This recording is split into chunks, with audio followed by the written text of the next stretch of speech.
Chào mừng các bạn quay lại kênh của Hà. Hôm nay, mình cùng xem bộ phim hấp dẫn nói về một cô gái trẻ có sở thích kỳ cục. Từ sau lần đầu tiên với bạn trai, cô gái cảm thấy hụt hẫng vô cùng. Con sói đi theo tiếng gọi nơi hoang dã, còn nàng thì đi theo tiếng gọi của bầy khoai. Chắc hẳn bạn không thể tưởng tượng nổi cô gái có vẻ ngoài hào nhoáng không thèm hẹn hò, hay yêu đương gì ở trường lại âm thầm chinh phục đủ loại đàn ông. Không ai ép buộc cô cả mà chỉ đơn giản là nàng thích thế. Cô tên là Isabel. Mối tình đầu của cô là một anh chàng cao to đẹp trai, chỉ có điều là khoai bị úng. Lần đầu tiên mất tờ dinh nhưng nàng nọ có cảm giác gì? Điều này khiến Isabel mắc bệnh tâm lý, luôn cảm thấy nhu cầu của mình giống như một cái động không đáy, ngày nghĩ, đêm mơ, cơ thể bứt rứt vì thiếu thốn.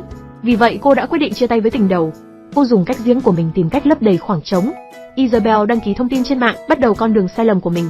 Trong mắt các anh trong trường, cô là một nữ thần cao ngạo tại thượng. Nhưng ai biết được ra khỏi lớp học nữ thần lại biến thành một con người khác. Tan học, Isabel theo yêu cầu của người đàn ông, lặng lẽ đến nhà vệ sinh công cộng thay một bộ đồ gợi cảm, hóa trang thành hình mẫu một người phụ nữ trưởng thành. Cô gái như thế này tôi tin không ai là không rung động. Isabel đi đến một khách sạn, nơi một người đàn ông râu ria xồm xoàm đang đợi sẵn. Isabel nói dối rằng mình là giám đốc điều hành của một công ty, sẽ đóng vai một nhân vật mà ông muốn kiểm soát. Ai ngờ ông ta có sở thích biến con bà Thái. Không những chỉ 2 phút kết thúc trận đấu khiến Isabel cảm thấy rất khó chịu, còn lấy lý do không hài lòng với biểu hiện của cô nên tự cắt mất thù lao của nữ chính. Chỉ có bấy nhiêu thôi. Không phải đã nói là $300 sao? Đừng được voi đòi hai bà tưng, có tin tôi nói với mẹ cô không? Trong mắt những gã này, nữ chính không mấy ngọt nước nên có muốn vòi voi cũng không được thêm đồng nào. Trở về nhà, nhìn số tiền tiết kiệm ngày một tăng lên, nhưng Isabel vẫn không cảm thấy hài lòng một chút nào. Nàng chỉ cảm thấy nỗi cô đơn chồng chất trong lòng. Cho đến một hôm, một người đàn ông đặc biệt đã thay đổi cuộc đời cô. Theo thói quen, cô thay một bộ quần áo thật cởi mở, trong hành lang khách sạn tối tăm đầy mờ ám. Lần này là phòng 6095, đẩy cửa bước vào, Isabel rất ngạc nhiên, một ông lão đầu tóc bạc phơ đã ngồi đợi sẵn. Rất rõ ràng tuổi tác của khách hàng hôm nay không trùng khớp với người đã nói chuyện trên mạng. Ông lão hỏi cô có để ý không, Isabel lắc đầu. Ông ta tên là Roger, một người đàn ông lớn tuổi, nho nhã. Ông cẩn thận rót cho Isabel một cốc nước, an ủi cô đừng quá căng thẳng, rồi ngồi xuống cạnh nàng, bàn tay ấm áp nhẹ nhàng vuốt nhẹ lên khuôn mặt cô gái. Những lời có cánh của ông làm Isabel dần dần dỡ bỏ phòng bị. Xong xuôi đâu đấy? Ông hỏi cô gái có phải rất ưng ý những người như mình không? Isabel không trả lời, mặt không chút biểu cảm cầm tiền rời đi.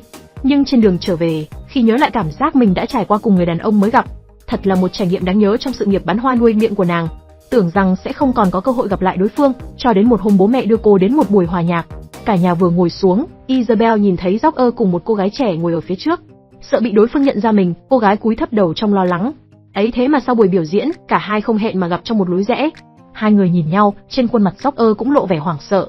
Isabel biết ý giả bộ không quen biết, Roger cũng vội vàng dẫn bạn gái rời đi. Thế nhưng vừa về chỗ ngồi, Roger lại gửi tin nhắn hẹn gặp cô tại địa điểm cũ. Hai người trải qua một ngày vui vẻ. Roger nhìn ra được sự mịt mù Isabel giấu trong lòng, vì thế cho cô thêm ít tiền. Chưa từng có người đàn ông nào ấm áp như vậy với cô. Vì thế trước khi đi, Isabel hôn nhẹ một cái tạm biệt. Có thể chỉ phục vụ mình tôi được không? Có thể nhìn ra trong ánh mắt Roger đã yêu Isabel mất rồi. Vì chỉ bên cạnh cô, ông ấy mới cảm thấy mình còn trẻ trai, sung sức. Không vội trả lời, cô nàng vẫn tiếp tục cuộc phiêu lưu bên những người đàn ông khác. Nhưng điều cô thích nhất vẫn là quãng thời gian được ở cùng ông lão. Lần này Roger không lập tức vào chủ đề chính ngay, ông rót cho Isabel một ly rượu vang. Hai người giống như bạn cũ quen biết từ lâu. Người đàn ông trước mặt giống như người dẫn dắt tâm hồn mình, luôn đem đến cho cô niềm vui cả về thể chất lẫn tinh thần. Nhưng lần này xảy ra chuyện ngoài ý muốn. Roger đột nhiên gục đi vì quá khích. Isabel bị dọa sợ, dù có cấp cứu như thế nào cũng không ăn thua. Trong lúc hoảng loạn, cô không cẩn thận đập đầu mình chảy máu. Không dám báo cảnh sát, cô gái vội vàng mặc quần áo và rời khỏi hiện trường. Trở về nhà, Isabel không dám nói cho mẹ biết sự thật, chỉ nói rằng vết thương trên đầu là do không cẩn thận mà ra. Nhưng rất rõ ràng giấy không gói được lửa, sự việc bắt đầu bị phanh phui.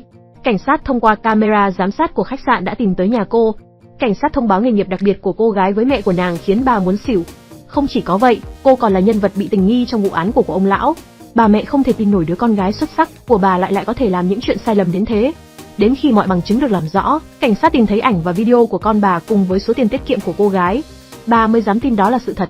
Về nhà, người mẹ giáo huấn Isabel lên bờ xuống ruộng và yêu cầu cô đi gặp bác sĩ tâm lý cùng bà. Cô gái thề thốt sẽ không bao giờ đi theo tiếng gọi của bầy khoai nữa. Cho đến một hôm, Isabel lại nhận được tin nhắn của Roger, chẳng lẽ ông già vẫn còn sống?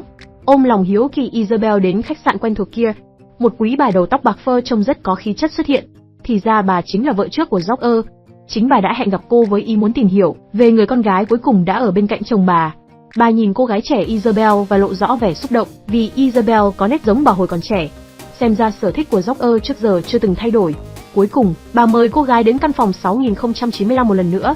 móc ra 300 đô đặt lên bàn và từ từ cởi bỏ quần áo. Hai người cứ thế nằm trên giường. Bà nhìn Isabel nhẹ nhàng vuốt ve má cô giống như lần đầu gặp gỡ Joker. Đến khi cô tỉnh lại đối phương đã đi mất. Căn phòng trống trải chỉ còn lại mình cô. Nhìn khung cảnh bên ngoài cửa sổ, khóe miệng Isabel bất giác nở nụ cười, dường như đã hiểu ra được đạo lý gì đó. Theo các bạn, cô gái đã ngộ ra điều gì? Các bạn hãy comment bên dưới để nói lên suy nghĩ của mình nhé. Hà rất hạnh phúc khi mọi người xem tóm tắt phim của Hà. Cả nhà hãy like và đăng ký cho kênh của mình nha. Chỉ mất ít phút của các bạn nhưng điều này là cực kỳ có ý nghĩa với Hà. Cảm ơn cả nhà và mến chào tạm biệt.